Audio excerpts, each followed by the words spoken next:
Magandang umaga Pilipinas, magandang umaga Puerto Princesa at sa buong lalawigan ng Palawan. Para sa malaking misyon at mas malawak na paglilingkod sa bayan, narito na ako mga balita sa oras na ito. Sumerano, Puerto Princesa, DYSP. Ito ang balita.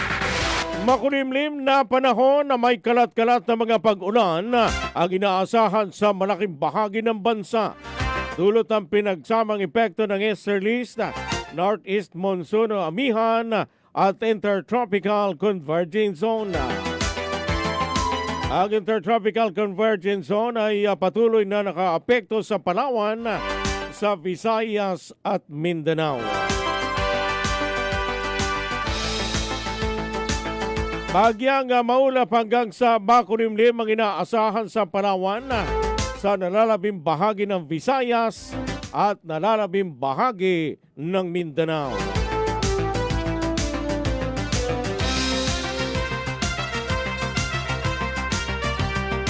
Alas 5:46 nahon nagaumaga mga kapuso.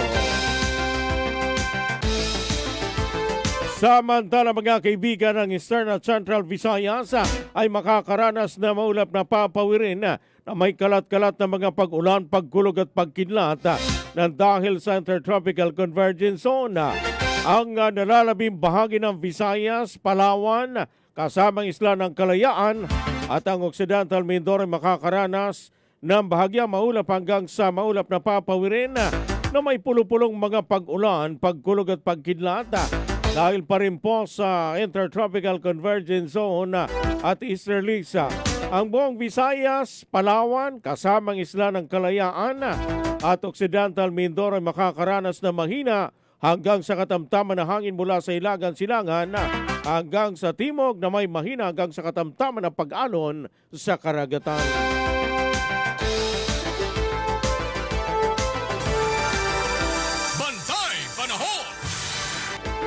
Samantala mga kaibigan, sa iba pang balita, 350 milyong piso na halaga ng mga iligal na droga na na-recover sa karagatan ng West Philippine Sea at Puerto Princesa, sinira na ho ng PIDEA Mimaropa kahapon. Alamin ho natin ang detalye ng balitang yan mula kay Super Kenneth Calumbresa. Sa detalye ng balita, pasok!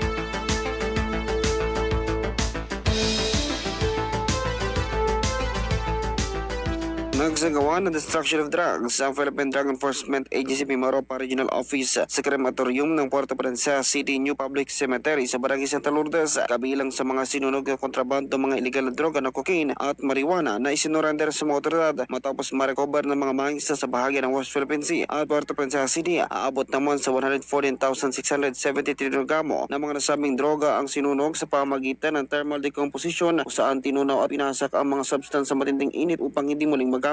Ayon sa PIDEA, ito ang pinamalaking pagsira ng iligal na droga sa buong Mimaropa at sinisili pa ng mga otoridad ang posibleng bansang pinagmulan ng mga ito. Ako si Kenneth Calumbresa ng GMA Super Radio Palawan. Dapat totoo.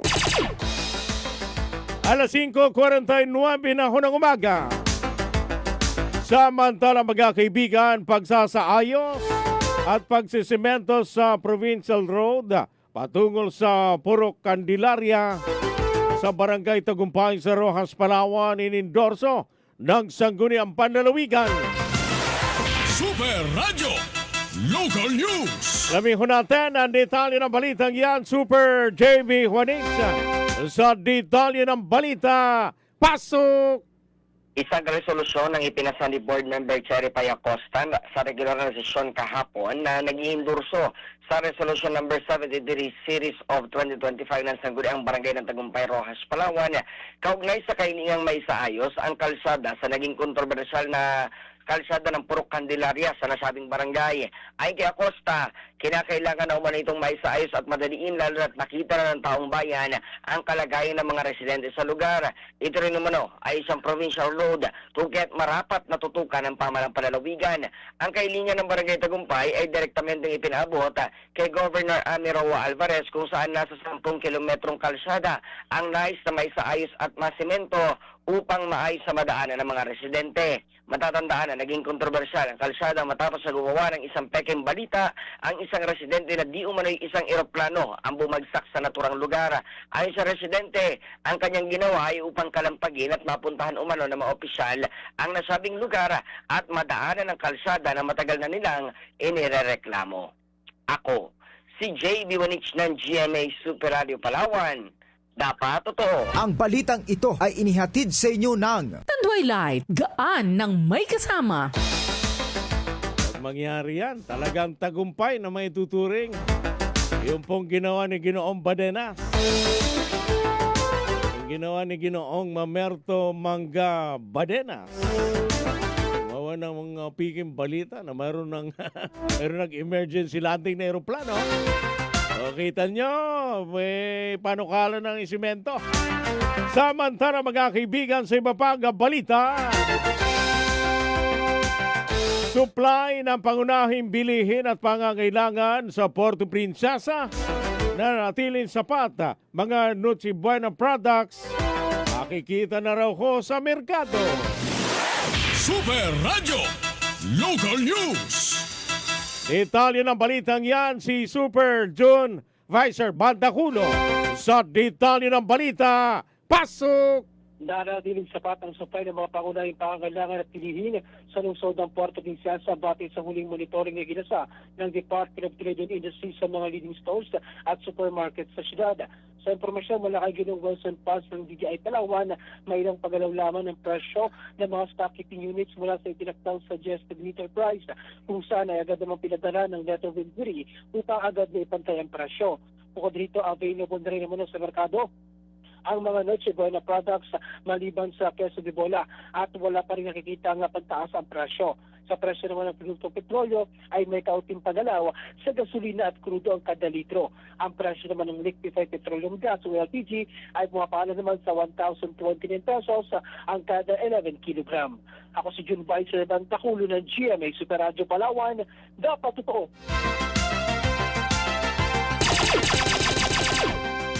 Alas 5:52 na ng umaga, mga kapuso.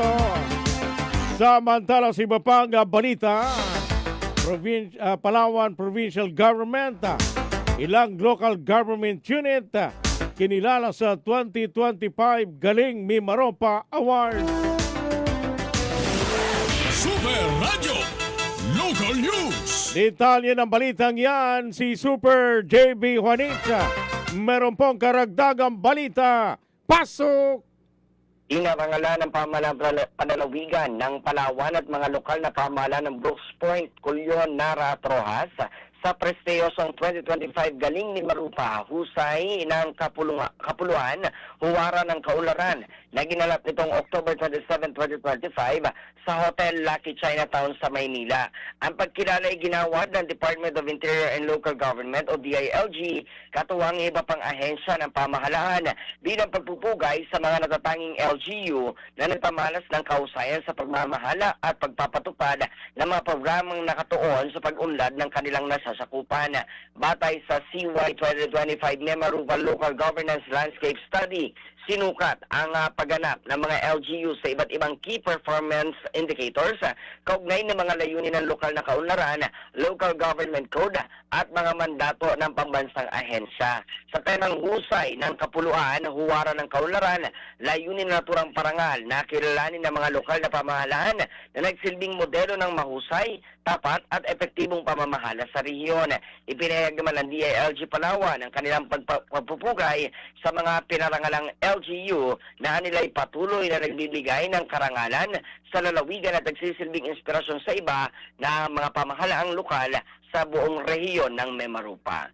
Ako, si JB Wanich ng GMA Super Radio Palawan. Dapat totoo.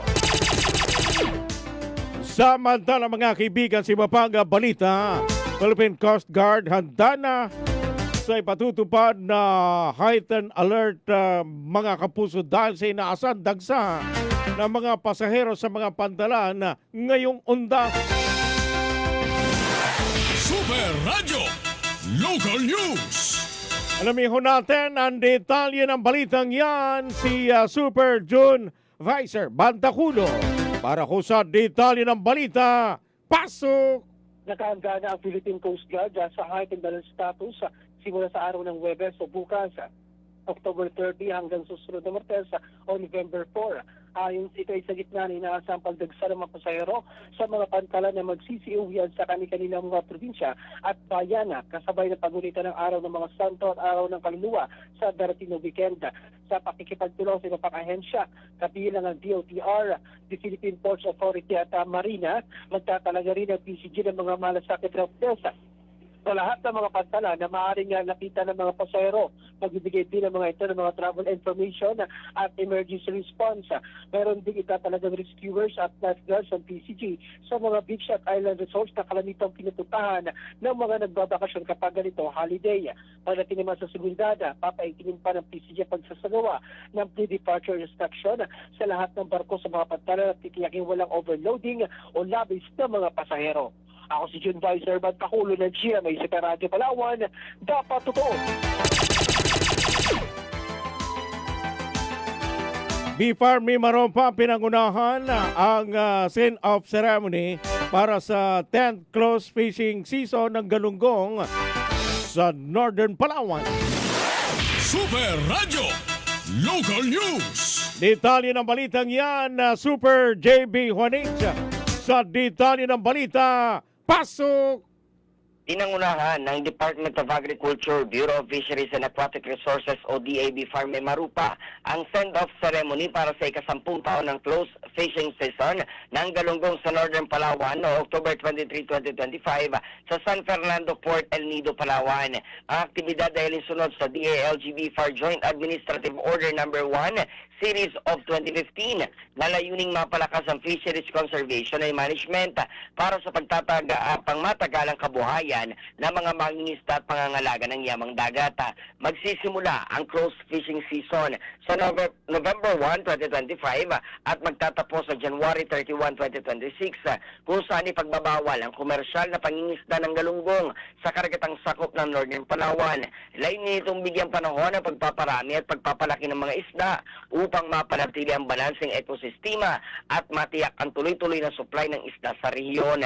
Kasabay ng seremonya, isinagawa rin ang send-off sa operation ng mga MCS Patrol Vessel Cruise, katuwangang ERMC SOC at Philippine Coast Guard Palawan para sa mahigpit na pagpapatupad ng monitoring, control and surveillance operations sa panahon ng close season. Ako, si JB Juanich ng GMA Super Radio Palawan. Dapat totoo. Mga kaibigan, muli tumpak ang inyo po mga orasan alas 5:58 na ako ng umaga. Samantala si Mapag balita, trailer truck na may kargang bako, mga kapuso, na aksidente sa Taytay, Palawan. Super Radio Police Report. Alamihon natin ang detalye ng balitang yan, si Super Kenneth Calumbresa. Sa detalye ng balita, pasok! Isang trailer truck na may kargang bako ang nahulog sa malalim na gilid ng kalsada sa kabahan ng Sablayan Road, Barangay Pangkol, Taytay, Palawan. Ayon sa nakalap na impormasyon ng Super Radio Palawan, base umano sa kwenta ng mga tao sa lugar, habang binabaybay ng naturang truck ang lugar ay nawalan umano ng kontrol ang driver nito dahil sa madulas na kalsada. Bunsod ng pagulan, bukod dito ay bahagyang pababa ang daan at pakurbada habang may mabigat din itong karga. Agad namang responde ang Municipal Disaster Risk Reduction and Management Office upang mabigyan ng atensyong medical ang driver at painante nito na nasa maayos na rin kalagayan. Accident-prone area din umano ang lugar, kaya't paalala nila sa mga dumadaan dito na magdoble ingat lalo na sa mga ganitong panahon upang maiwasan ang aksidente. Ako si Kenneth Calumbresa ng GMA Super Radio Palawan. Dapat totoo.